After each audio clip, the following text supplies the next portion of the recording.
Bismillahirrahmanirrahim. Assalamualaikum warahmatullahi wabarakatuh.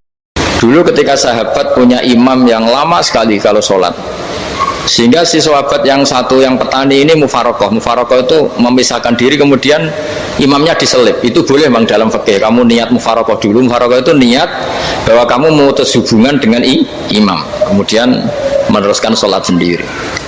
Singkat cerita dua orang ini berdebat, Mu'ad sama Ar-Ra'i yang penggembala ini. Kamu munafik, sholat kok meninggalkan imam. Terus yang satu bilang, kamu keterlaluan, sholatnya lama sekali. Singkat cerita dua orang ini lapor ke Rasulullah SAW. Uniknya Nabi itu membenarkan yang petani tadi.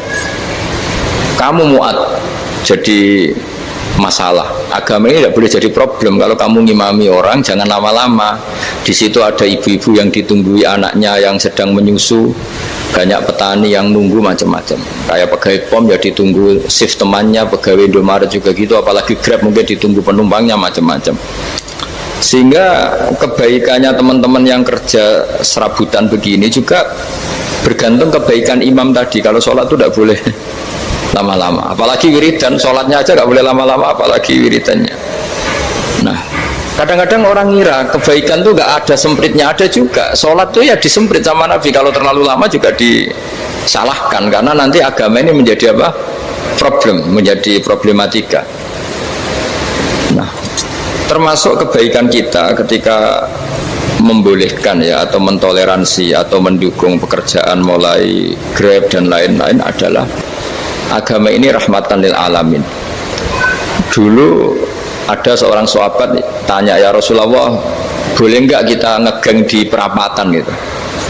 Kata Nabi, ya jangan kalau bisa, tapi kita harus natahaddasannya, itu tempat kita jagungan di perapatan, di tempat-tempat umum lagi, di halte, terus kata Nabi, nggak apa-apa, tapi fa'atut thoriq haqqaha, kamu harus memberikan hak jalan itu.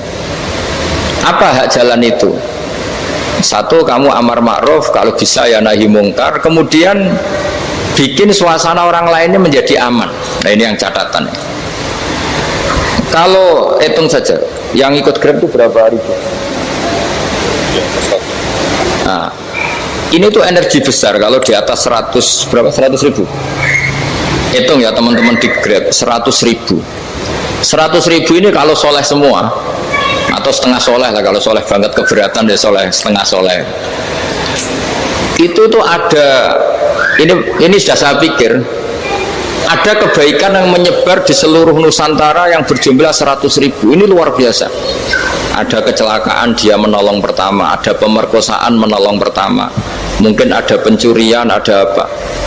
Maka kata Nabi, kamu kalau harus di jalan, itu kamu berkontribusi amar ma'ruf nahi mungkar. Saya sering ke Jogja, karena saya mulai 98 di Jogja. Ya sering di terminal malam-malam. Saya ketika kecil itu sering diceritain, orang nggak berani ke terminal ini banyak preman, nggak boleh ke terminal ini karena banyak preman. Ya mulai dari Sumatera, Jawa, hampir seluruh Indonesia. Kalau jam sekian sampai sekian sudah nggak berani karena banyak apa? Preman. Itu uniknya, preman-preman itu selain dulu ditangani tentara dan polisi, itu urusan negara ya, itu, dan kita ngapresiasi. Itu hilangnya yang permanen itu bukan saja ditangani ABRI dan polisi, TNI dan polisi, tapi ditangani kultur. Banyak mulai orang soleh, santri dagangan di situ, ada ojek mangkal di situ, supir taksi mangkal di situ. Terus di sini orang-orang soleh yang menghalau ketika ada perempuan digoda atau perempuan dicopet atau apa. Terus lama-lama jadi kultur bahwa kebaikan ini dominan.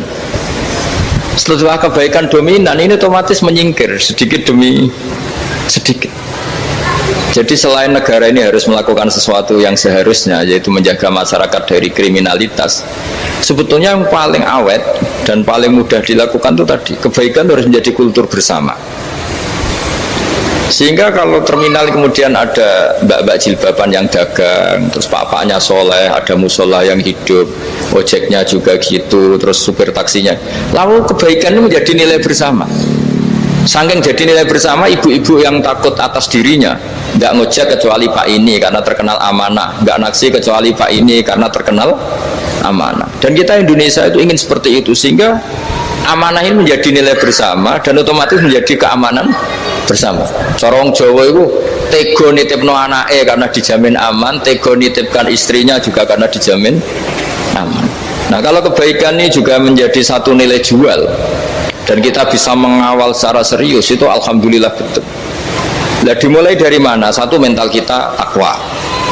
Kedua, sistem sosial, bahwa kita terkoneksi oleh indukan ya, juga terkoneksi oleh kepolisian. Maksudnya karena kita terdaftar, kalau ada anak hilang kan tinggal ini yang bawa wahyu misalnya. Nah, jadi saya mohon, semohon-mohonnya, kebaikan ini harus jadi nilai bersama. Setelah terminal itu banyak orang baik, otomatis yang ini tuh menyingkir. Akhirnya apa? Nanti yang bos-bosnya toko itu ya hanya nitipkan sama orang soleh. Yang mau nge-grab juga hanya titip sama yang soleh. Begitu seterusnya. Sehingga jadi siklus kebaikan yang bersama. Nah, ini yang dimaksud Quran, wa'tamiru bainakum bima'ruf. Iktimar itu namanya urusan bersama. Ya, saya ulang lagi ya. Jadi orang Arab kalau bilang iktimar itu urusan bersama. Sehingga bahasa Arabnya konferensi besar itu kalau di NU disebut apa? Muktamar. Muktamar itu menjadikan urusan publik dirembuk, itu namanya apa? Muktamar. Nah, di antara kebaikan yang diinginkan Islam itu wa'tamiru bainakum bima'ruf. Urusan kebaikan ini menjadi urusan apa? Bersama.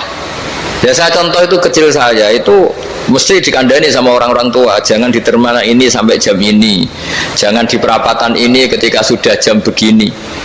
Tapi barokahnya orang soleh bertebaran di mana-mana itu. Yang tukang grab ya di mana-mana, yang penjaga toko ya banyak yang soleh, yang ngojek, yang macam.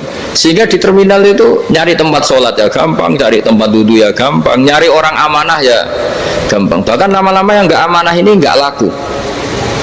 Dan ini yang kita inginkan. Dan ketika nggak laku, akhirnya dia kalau ingin laku harus amanah, atau ingin laku harus tobat. Nah, agama ini urusan bersama, sehingga Allah mengistilahkan wa'tamiru bainakum bima'ruf. Jadikan kebaikan ini urusan bersama. Sehingga karena ini urusan bersama, ketika kita jadi kiai juga harus, kalau misalnya tadi ada Gojek kok makmum, atau Grab kok makmum, atau supir bis kok makmum, kiainya harus cepat sholatnya. Jangan baca surat Baqarah, nanti diomel-omelin apa penumpangnya. Begitu juga ibu-ibu menyempatkan jamaah, waktunya tidak lama, di rumah sudah ditunggu anaknya yang masih menyusu. Makanya Nabi ngendikan idza amma ahadukum as-sholata falyukhaffif. Kalau kamu jadi imam, sholatnya harus relatif cepat. Fa inna fihim ad-dhaif badal hajat. Di antara makmum itu yang banyak punya urusan. Selain ada yang lemah, ada yang punya banyak urusan.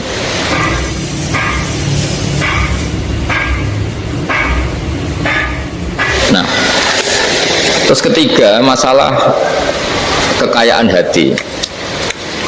Kekayaan hati ini penting sekali karena rata-rata teman di Grab itu kan miskin lah. Tapi jangan miskin sampai miskin hati itu. Bahwa kamu nyari nafkah itu sudah ibadah, berkelana di dunia Allah juga ibadah, menyaksikan macam-macamnya orang itu juga ibadah. Bahkan menambah khazanah ilmu. Di antara warisan ilmu yang kita dapatkan dari Rasulullah SAW, misalnya kamu jalan-jalan, punya kaki dua, punya tangan dua. Gara-gara jalan-jalan sering ngerti orang yang buntung. Alhamdulillah meskipun saya hanya Grab masih punya kaki itu. Terus ketemu orang buta ya gitu. Alhamdulillah ladzi afani mimma btalaka bih. Alhamdulillah saya terselamatkan dari seperti itu. Sehingga melihat orang maksiat juga gitu. Saya meskipun gini terselamatkan dari tempat maksiat, dari sehingga hidup itu tidak nelongso gitu. Ada nilai lebih yang kita punyai. Jadi di antara kebaikan Islam adalah orang disuruh ingat sisi nikmat. Nah, kalau nikmat itu sudah ada semua, kata Imam Ghazali, nikmat hidup. Kata Imam Ghazali, jika nggak ada kenikmatan yang Anda punyai, kamu datang ke kuburan. Disuruh datang ke kuburan. Dan kamu bilang begini, kenikmatan kembali ke dunia adalah kenikmatan yang diinginkan mulai yang mati zaman Nabi Adam sampai kiamat. Jadi kalau Fir'aun yang pernah jadi raja, Namrud, semuanya.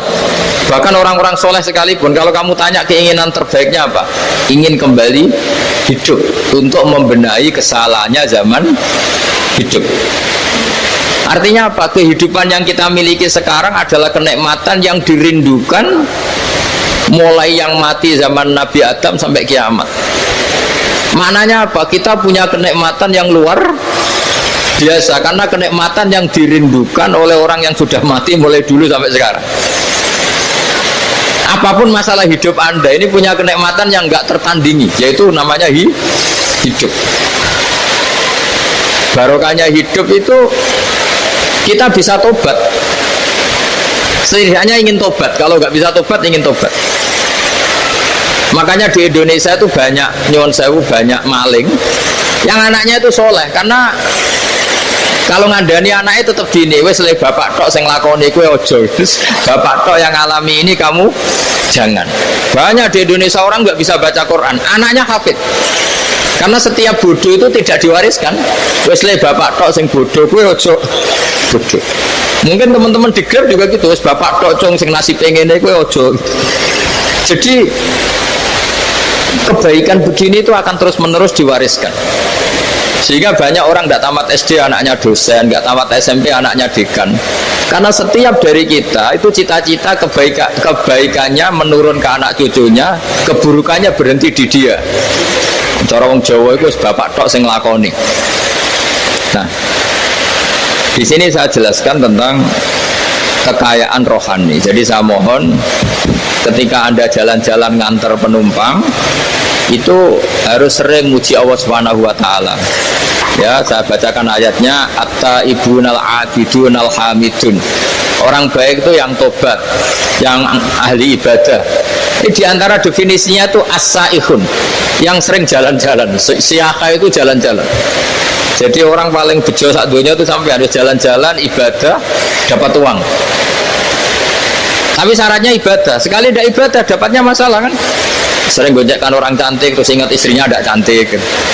Sering gonjekkan orang yang sopan, yang santun terus ingat andekan ini istri saya di rumah rewel gitu.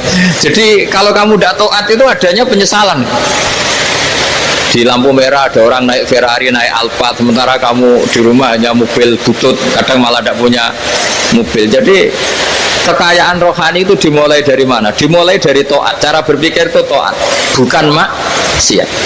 Sekali Anda cara berpikir maksiat, maka adanya hanya penyesalan. Semakin pengalaman di luar, semakin penyesalan. Karena di luar sana banyak orang yang dapat nikmat yang lebih dari Anda. Tapi sekali Anda taat, kamu akan mensyukuri apa yang Anda miliki dan tidak pernah ingin sama yang dimiliki orang lain. Sehingga orang-orang yang sering pergi itu sama Allah dipuji. Jadi tidak ada nabi kecuali di antara ibadahnya itu jalan-jalan. Fasiru fil ardi. Sehingga semua nabi itu mesti pernah melakukan perjalanan internasional. Rasulullah Muhammad SAW pernah jalan-jalan sampai ke Syam, padahal beliau orang Mekah. Nabi Ibrahim yang orang Syam pernah perjalanan sampai ke Mekah. Karena di antara kearifan itu ya dimulai dari apa? Jalan-jalan. Tadi kamu ngerti orang yang macam-macam. Makanya di antara kebaikan umatku kata Nabi itu siyahah fil ard, sering berkelana. Tapi tentu untuk mengambil pelajaran. At-taibunal abidunal hamidun as-saihun. Nah, agama mensupport itu. Sehingga kata Nabi, jika ada orang kok sholat qobliyah, ba'diyah semuanya di masjid, sama Nabi ditegur, la taj'alu buyutakum kuburan. Rumah kamu jangan jadikan kuburan, harus dapat jatah apa? Sholat. Kata ulama, kalau ada orang sering sholat di satu titik, itu ditegur. Kamu harus ganti titik yang lain supaya saksi bahwa kamu di bumi sholat itu banyak. Jadi kita ya punya nilai positif juga tentang apa? Karena kita sering siyahah, kalau bahasa Arabnya itu sering keluyuran, saksi kita kebaikan juga banyak. Tapi pesan saya paling pokok tadi ya, jadikan komunitas kebaikan itu punya nilai jual. syukur-syukur fid dunya hasanah wa fil akhirati hasanah. Ya kita bersyukurlah di Indonesia itu. Saya masih ingat kecil saya itu ya sekitar saya umur 15-14 tahun. Setiap mau pergi itu pesannya orang-orang yang sering pergi itu jangan masuk terminal jam ini di perapatan ini, karena yang namanya preman itu dulu dominan. Sekarang sampai jam 2 ada orang pakai jilbab, kadang ya orang pakai peci, yang nggak pakai peci pun ke musola sholat terus. Yes, pokoknya kebaikan itu jadi komunitas dan jadi nilai jual. Bahkan tadi misalnya ibu-ibu yang pergi malam itu kan mesti ada orang-orang yang jadi langganannya karena terkenal apa? Amanah. Yang dititipi anak juga pilih orang yang terkenal apa? Amanah. Nah, nilai amanah ini harus kita jaga terus supaya kamu ya bisa bekerja, orang lain juga nyaman karena amanah tadi. Allah juga senang karena amanah itu perintahnya Allah Subhanahu wa ta'ala. Dan Indonesia harus menuju ke sana. Pemimpin juga harus gitu. Pemimpin bawaannya amanah, bawaannya apa, yang memilih dia juga senang karena nggak malu lah. Tapi kalau kita milih ternyata kita pilih tahu-tahu ditangkap KPK kan ya malu gitu. Dulu kita kampanye mati-matian ternyata dia ditangkap KPK. Tapi kalau dia amanah kan ya senang.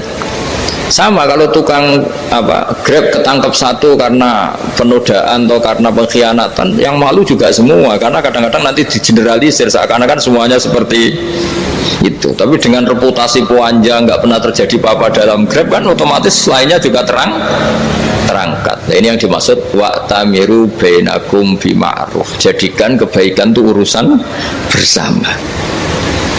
Makanya andaikan negara itu sudah mengoptimalkan polisi, TNI untuk meringkus preman, oke, itu baik.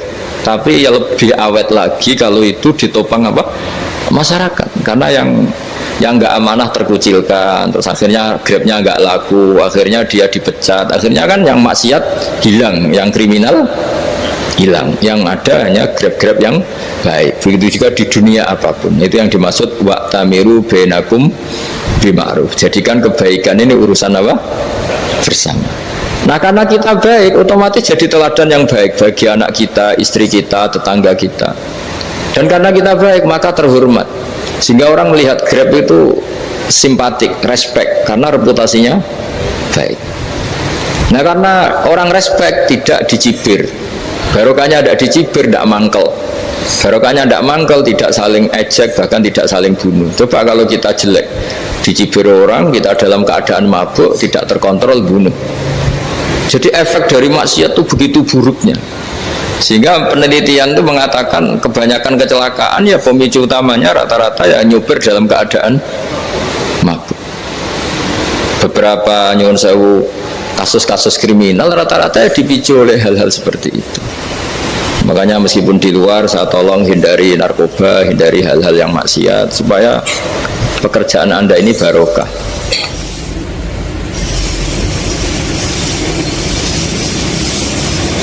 Kemudian yang terakhir saya beri ijazah tentang Al-Fatihah ya, karena ini surat yang populer. Kalau saya ijazahi Quran 30 juz pasti sampean nggak hafal.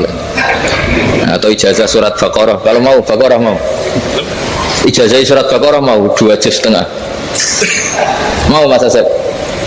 Yang Fatihah aja yang gampang ya. Nah, ya kulhu Fatihah ini paket ringan ini. Tapi pahalanya apa? Besar. Ini beda ya, artinya selama ini mungkin Anda baca tapi monoton ya. Tapi ini saya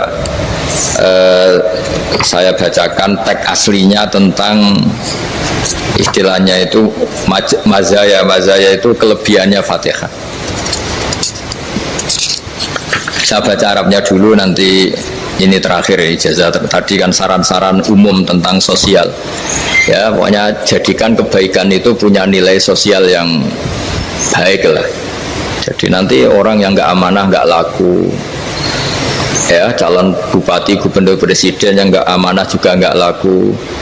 Begitu juga kiai yang tidak amanah juga nggak laku, suami yang nggak amanah juga nggak laku, istri yang nggak amanah juga. Sehingga kebaikan ini jadi nilai sosial yang dalam tanda kutip sudah keniscayaan ya. Yang diinginkan Allah itu seperti itu, bukan kebaikan yang dipaksakan karena kekuatan negara. Maksudnya kalau bisa kebaikan itu tidak tidak usah dipaksakan. Memang satu apa ya, sudah satu kebutuhan. Tak cerita-cerita di negara maju itu, bahkan apapun jatuh itu nggak ada yang ngambil apa itu. Makanya gambarannya Mekah Medina kan gitu kan, barang jatuh nggak ada yang berani apa ngambil itu, saking sudah jadi sistem. Sehingga banyak negara di Eropa itu yang sampai nggak punya tentara, nggak punya polisi karena kebaikan sudah. Nah kita kan masih capek, polisinya aja capek, apalagi masyarakatnya, karena ya apa ya, kebaikan itu belum jadi nilai apa bersama. Nah, kita selain ditopang negara, ada polisi, ada tentara, itu kita usahakan kebaikan itu jadi nilai apa bersama. Tadi wa'tamiru bainakum bima'ruf. Dan kita punya reputasi yang bagus dalam bab ini. Saya masih ingat kecil saya itu yang jilbaban hanya keluarga kiai. Sekarang rata-rata masyarakat itu jilbaban. Dulu yang sekolah SMP, SMA itu jilbaban, kadang dulu malah dilarang ya, harus sama seperti itu seragamnya. Sekarang sudah boleh dan nyaman. Lama-lama yang dapat simpatik ya yang pakai pakaian model tertutup seperti itu. Lama-lama gampangane cara wong golek mantu ya golek yang seperti itu daripada yang blodor. Lama-lama jadi nilai bersama. Ya ingin saya seperti itulah. Di terminal juga sama. Orang mau makan cari warung yang kelihatan ada ayat kursinya, pakai jilbab, atau paling tidak dia nggak mungkin lah nyuguhkan yang tiren atau yang haram. Akan ada garansi sosial. Ada apa? Ada garansi apa? Sosial. Dengan penampilan yang soleh itu kan, masa iya nyuguhkan oplosan babi gitu misalnya itu. Jadi nilai sosial itu harus, ya tadi harus benar-benar jadi nilai, sehingga negara biar gak capek-capek.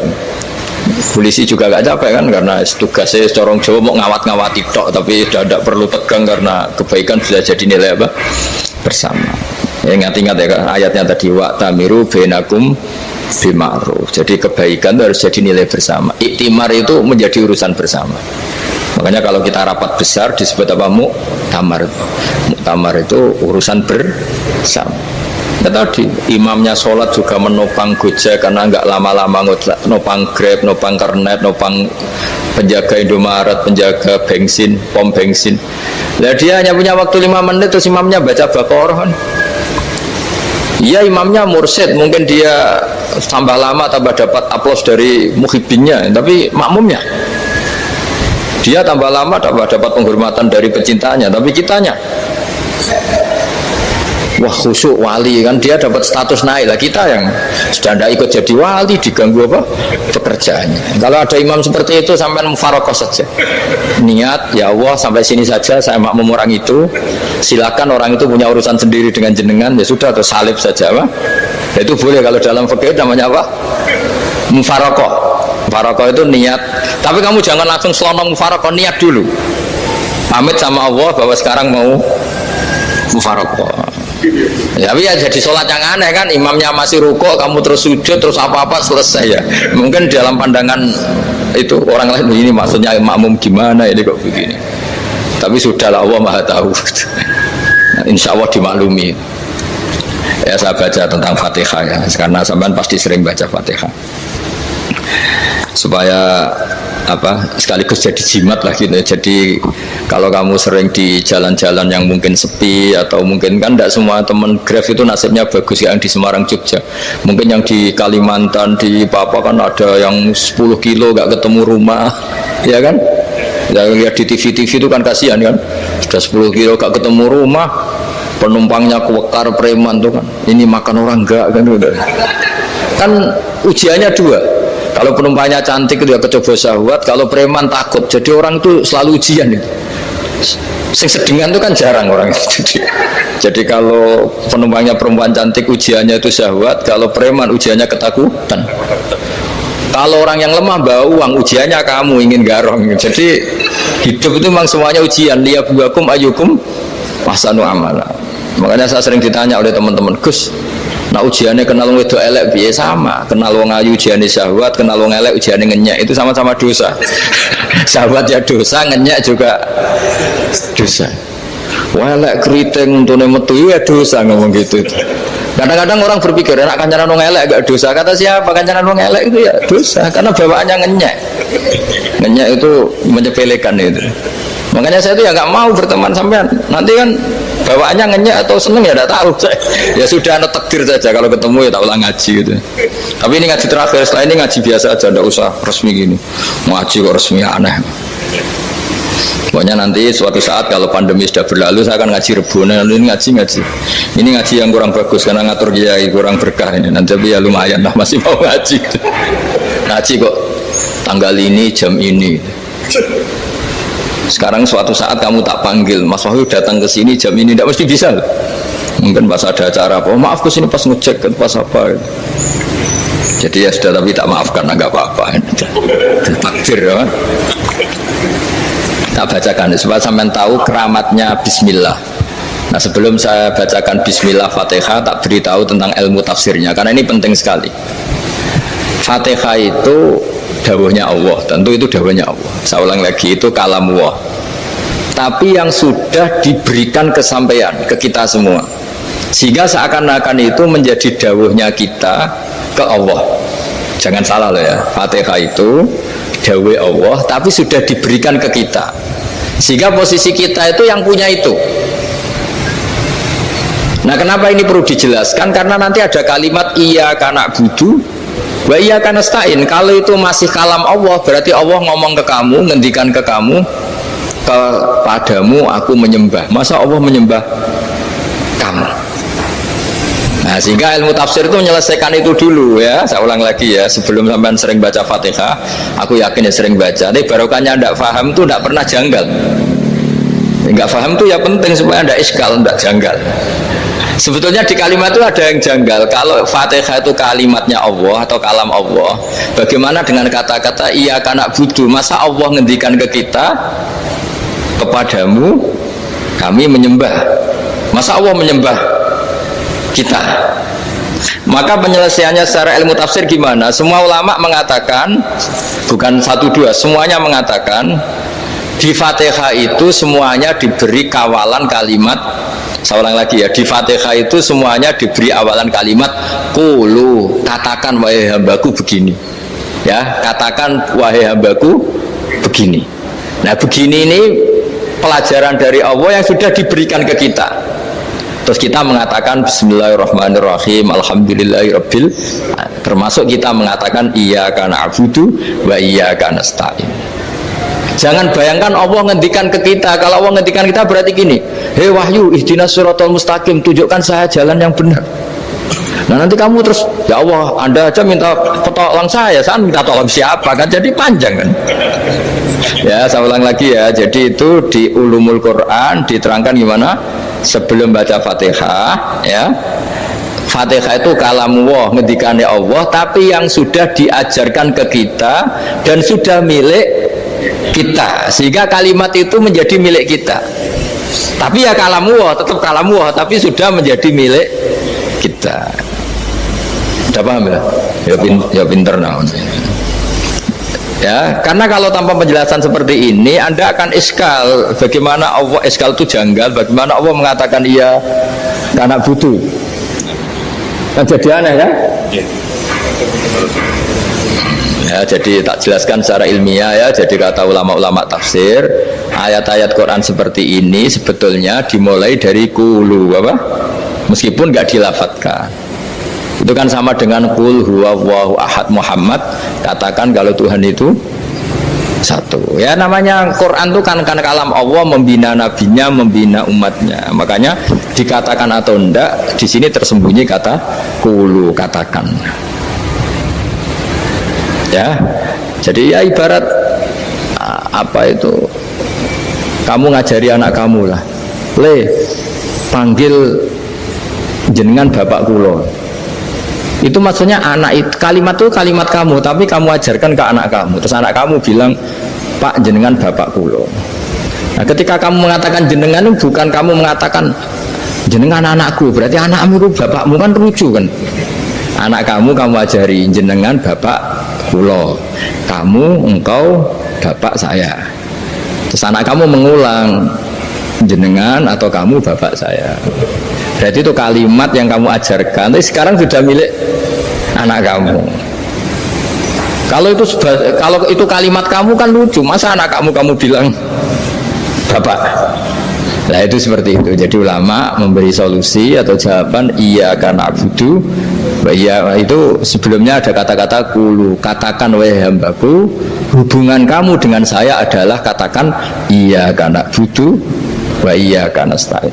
Terus hubungan kamu dengan saya katakan juga dalam doamu ihdinas siratal mustaqim. Jelas ya. Jadi itu kalam Allah yang sudah milik kita karena diajarkan Allah untuk kita. Dong ya, ya dong, ya gak jelas gak. Tapi bagus gak jelas tuh bagus. Kalau kamu jelas gak jadi dikrem, jadi gubernur. Min azimi fadliha kasratu asma'iha wa fadlil ukhra. Ini cerita dramatisnya surat Al-Fatihah. Qala Abu Hurairah radhiyallahu anhu inna iblisa ranna khina unzilat Al-Fatihah. Jadi iblis itu begitu kesakitan. Ini kitab Abwaabul Farad karangannya Syekh Muhammad Alawi, juga kutipan dari beberapa kitab. Yang jelas beliau sendiri juga ngutip dari beberapa riwayat di beberapa hadis. Halaman 1, 2, 3. Ketika Fatihah turun itu iblis kesakitan. Kayak orang sakit gigi lah, tersiksa sisanya karena turunnya surat apa? Al-Fatihah. Artinya kalau Anda baca Fatihah dijiwai, maka Anda melemahkan setan, melemahkan iblis.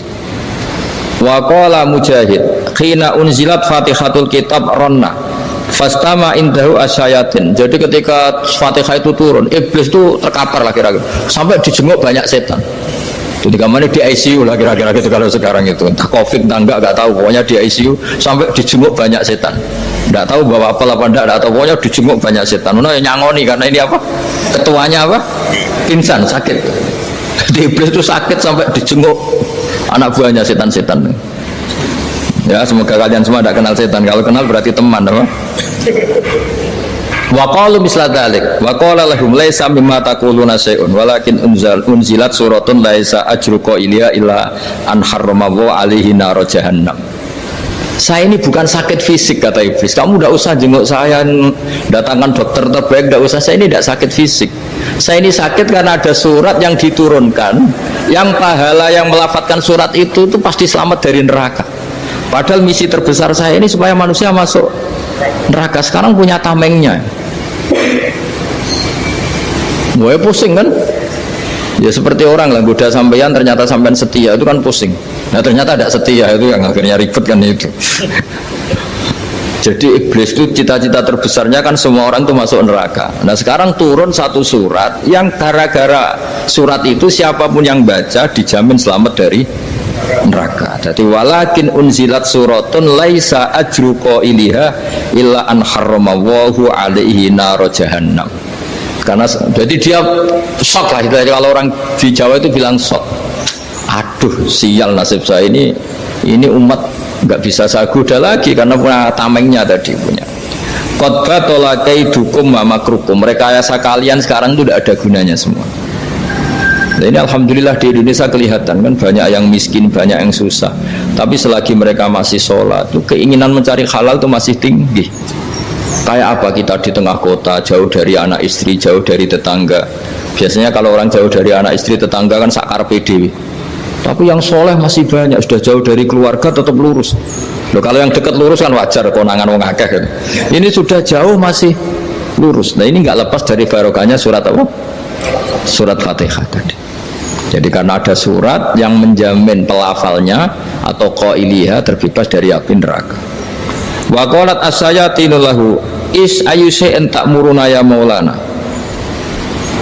Faqala lahum idhabu wajtahidu hatta tukhfilu qulubahum hatta la yaqulu hadhihi surah. Lalu kita gimana, jari para setan begitu. Lalu kita gimana? Terus kata iblis, sudah bikin mereka lupa sehingga tidak baca lagi. Selagi masih baca kita pasti keok. Jadi kalau zaman sudah jarang baca Fatihah itu berarti sudah bagian dari kemenangan apa? Iblis. Jadi kalau zaman sudah jarang baca Fatihah itu berarti bagian dari kekalahan Anda, kemenangan Iblis. Masih sering baca? Alhamdulillah. Berapa kali? Satu kali sholat. Dan sama lagi? Ya, kalau ngajarin itu juga saya juga kok 5 kali tok itu? Berarti pas sholat fardu tok itu?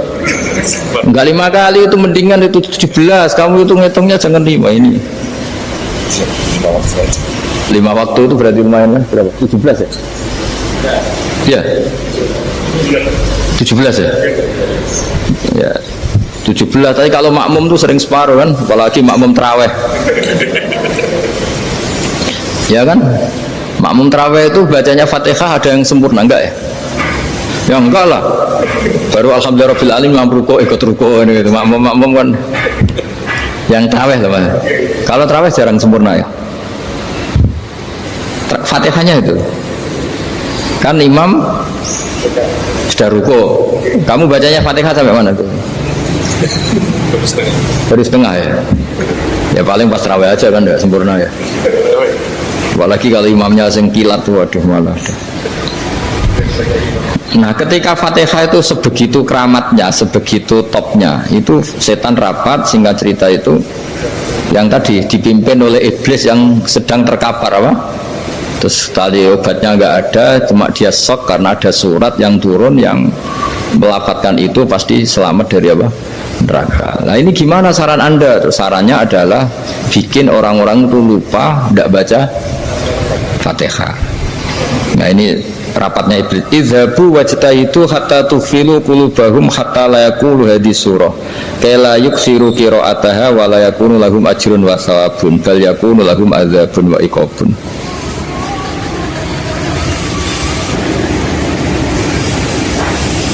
Jadi saya mohon selama ini Anda sudah baca, tapi mungkin hanya rutin saja. Napa rutin saja? Jadi barokahnya ngaji ini kamu punya kekuatan atau punya semangat membaca, karena ini surat yang luar biasa. Ibarat gini, kalau sampean tanya, saya juga sering mikir, masa Gus hanya surat kok punya kekuatan seperti itu? Di dunia ini kata Allah, mulai Nabi Adam sampai kiamat, nggak ada yang bisa menandingi kekuatan kalimah. Kalimah itu kata-kata, nggak ada yang bisa menandingi kata-kata. Misalnya Anda nge-grab berangkat,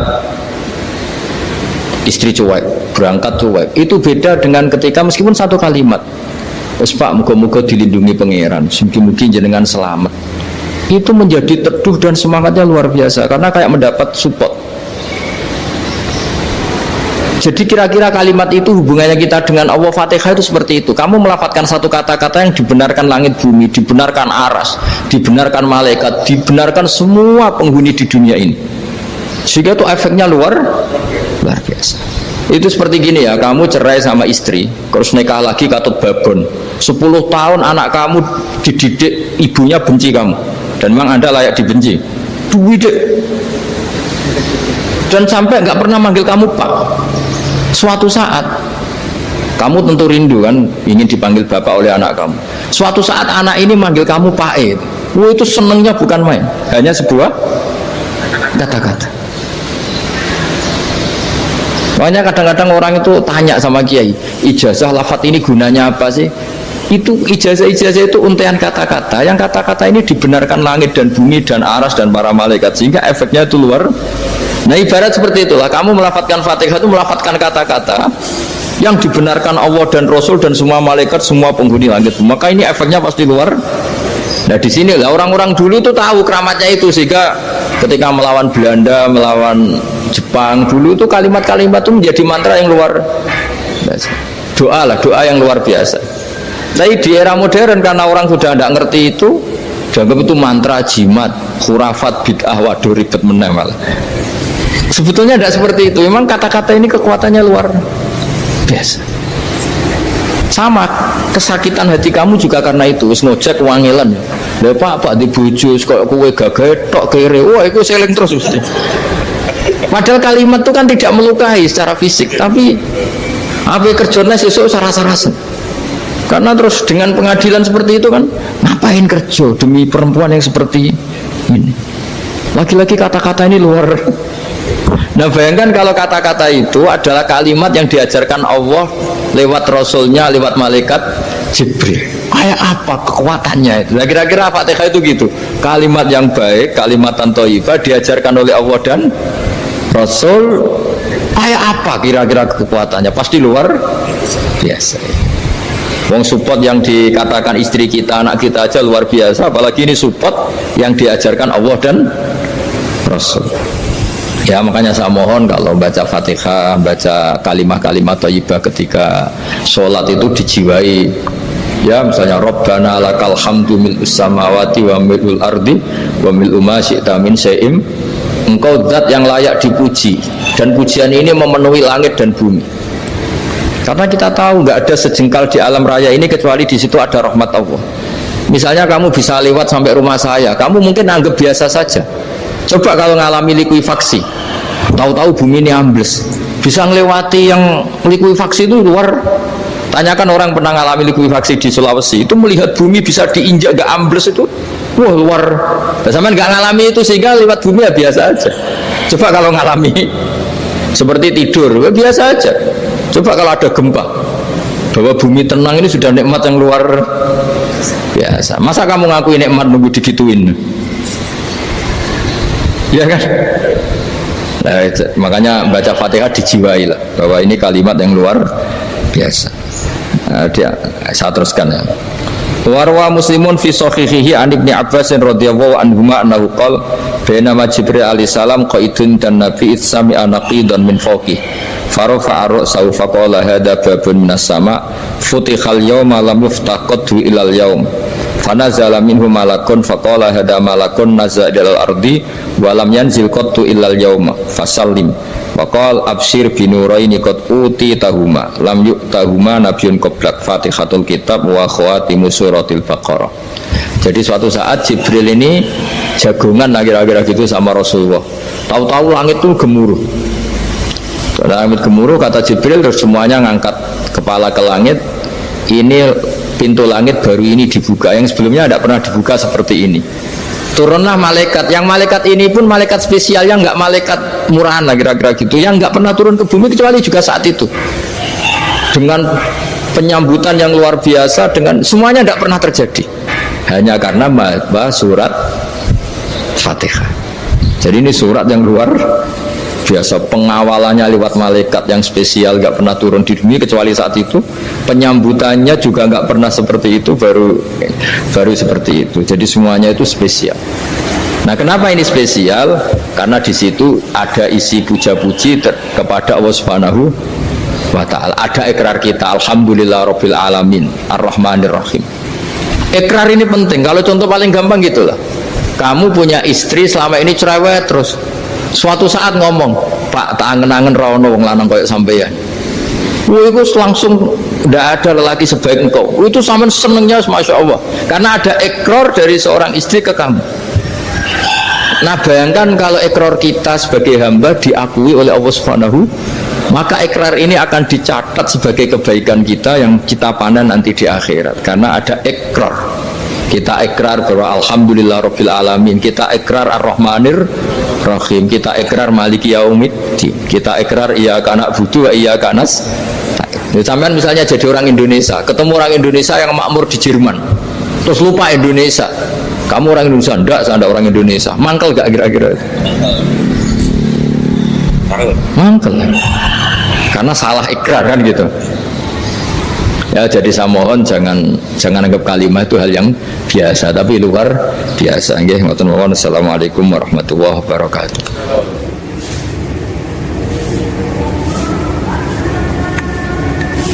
Saya berkali-kali kampanye di mana-mana lah, kampanye dan menganjurkan.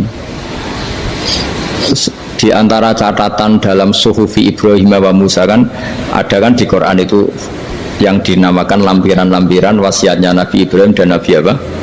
Musa.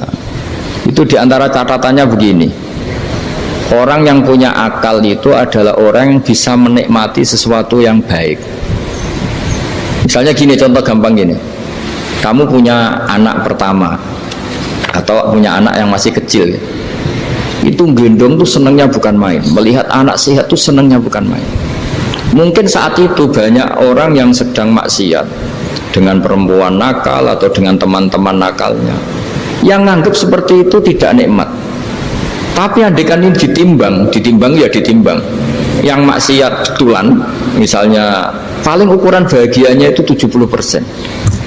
Tapi yang ini, yang nimang anak baru lahir atau masih kecil, corong Jawa ngeloni anak, bisa saja bahagianya itu sampai 100%.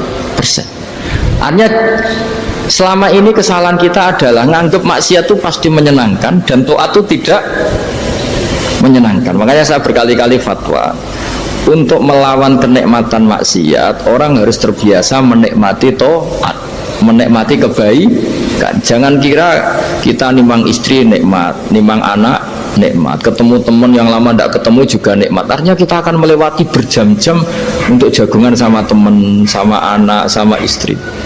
Dan itu harus kamu nikmati supaya mengganti tidak berkebutuhan nikmat yang lewat jalur maksiat. Jadi saya mohon sarana-sarana yang menyenangkan itu, yang taat itu kita maksimalkan. Makanya bapak saya tuh sering pesen, kowe nak ngaji sing guyon, sing seneng. Nanti wong maksiat itu karena cari kesenangan. Coba kalau kesenangan itu sudah didapatkan saat taat, maka tidak butuh lagi kesenangan yang berbentuk maksiat. Makanya orang-orang wali dulu kalau sudah sholat itu gak bisa berhenti karena merasa nikmat. Makanya Nabi pernah ngendikan wa qurratu aini fi sholat, nyaman saya itu kalau sedang sholat. Itu tadi. Bayangkan kalau besok itu pasti mati. Makanya latihannya harus gitu. Bayangkan besok itu pasti mati. Berarti itu hari terakhir kamu. Ya, hari dengan merasa hari terakhir itu kalau kamu maksiat kan malu. Waduh, mati pas. Makanya sholli sholata muwaddiin, kamu sholat seakan-akan itu sholat terakhir. Dan bayangkan akhirat itu wa'mal li akhiratika ka'annaka tamutu, dan bayangkan akhirat itu besok kamu mati. Sehingga ketemu istri ya seneng karena ini pertemuan terakhir, ketemu anak ya seneng ini pertemuan terakhir, sholat juga tenanan karena ini sholat terakhir. Sehingga kalau mau maksiat tuh takut, jangan-jangan ini kehidupan saya terakhir kok tak pakai seperti ini. Nah, jadi di antara resepnya itu apa tadi? Nganggep ya ibadah itu menyenangkan. Nah, gitu. Pinter.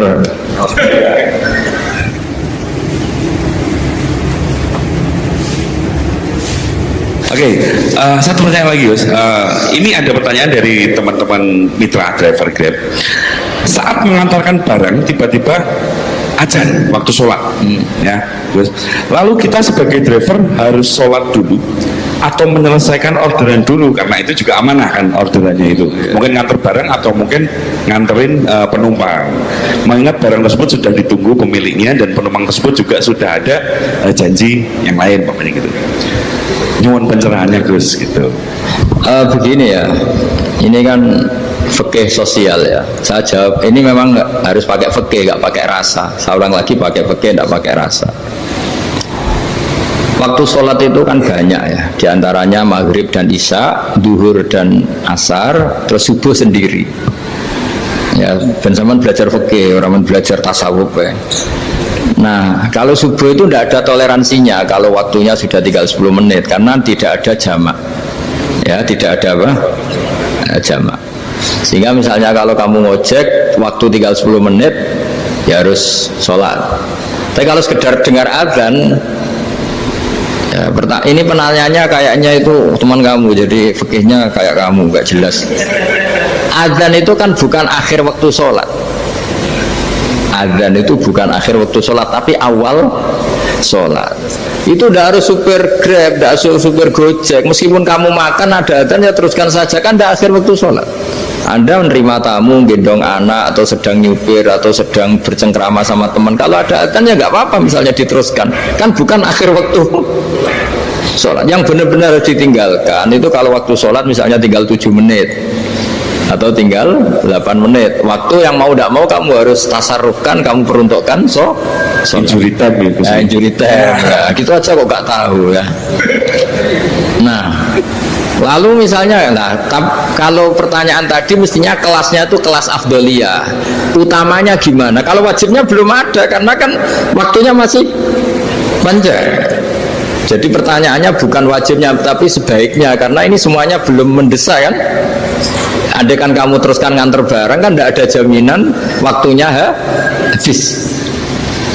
Padahal kalau kamu memaksa sholat, mungkin citra kamu sebagai supir Grab tidak baik karena dianggap mengabaikan konsumen.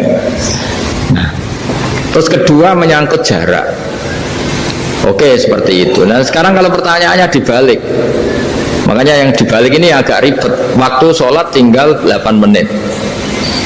Ada konsumen yang minta diantarkan saat itu. dan acaranya ke mall happy-happy, maka fatwa kita sebagai ahli fikih, ya tantang saja, saya mau sholat dulu, kalau nggak sabar ya silakan cari yang lain kalau acaranya ke mall. Tapi kalau acaranya kelahiran atau transfusi darah atau mau nganterin darah ke pasien yang sudah koma, maka kita langsung, karena ibadah sosial itu didahulukan mengalahkan ibadah yang haknya Allah, karena Allah itu zat yang tidak butuh ibadah kalian. Tapi kalau pasien ini kalau nggak nang kesampaian darahnya mati misalnya, jadi kamarnya Allah lebih apian lah gitu. Makanya masyhur kalau dalam fikih hak Allah sama hak adami ini dimenangkan hak adami, tapi bukan karena Allah kita kalahkan. Allah tidak butuh itu semua, jadi dikalahkan tapi bukan karena kalah, justru karena tidak butuh. Ya ibarat gini lah, Allah itu saking baiknya Allah kan pasti di atas orang tua kita, itu pasti saya ulang lagi, baiknya Allah pasti di atas orang tua kita saja baik, apalagi Allah. Misalnya orang tua kamu butuh uang 5.000, adik kamu butuh uang 5.000, adik kamu yang kecil atau ya, kira-kira orang tua kamu tuh nyuruh dikasihkan beliau ke adik kamu, kira-kira saja ke adik kamu. Nah, Allah itu saking baiknya, hal yang terkait Allah, misalnya tadi sholat tepat waktu sama ibadah sosial, itu disuruh ibadah sosial. Karena ini kalau nggak kesampaian transfusi darahnya atau apalah, atau kamu dokter yang harus mengurus operasi, waktunya tinggal 5 menit, kamu harus ngoperasi pasien dulu, karena Allah bisa menerima sholat kamu. Nah, tak terangkan lagi ini fikih terus. Lalu sholat yang apa? Kalau sholat itu antara maghrib dan isya, dan nanti yang terlambat itu maghrib, kita ngikuti ulama yang mengatakan jika ada darurat, maka maghrib dan isya boleh dijamak meskipun tidak atas nama pergi. Kan jarak kamu kan tidak jarak masafatu qasrin. Artinya apa? Misalnya saya dokter, harus operasi, waktu saya tinggal 8 menit mau maghrib, ternyata harus ada operasi. Kalau saya nggak nangani, mati. Saya harus operasi, dan nanti waktu saya maghrib habis itu tidak harus dikatakan kodok atau yang mengeluarkan maghrib dari waktunya. Bisa saja menurut ulama dianggap boleh dijamak takhir dengan isya, karena kondisinya masih waktu jam'in. Begitu juga duhur dengan asar. Tapi kalau waktunya itu asar, tinggal 8 menit, kemudian harus ada operasi, ya kita operasi, waktu asar kita mundur sampai maghrib, namanya kodok yang dimaafkan Allah. Ya namanya tetap kodok, karena asar nggak bisa dijamak dengan maghrib. Jadi ini fikih ya, jadi jawabnya harus jelimet. Jadi saya ulang lagi ya, tadi kan pertanyaannya dengar adzan. Kalau adzan kan waktunya masih panjang, apalagi misalnya maghrib kan waktunya kan taruh saja ada waktu 1/4 jam. Ternyata andekan kamu antar hanya butuh waktu 7 menit, kan nggak ngefek sama saya nyadar. Nah, nyandar.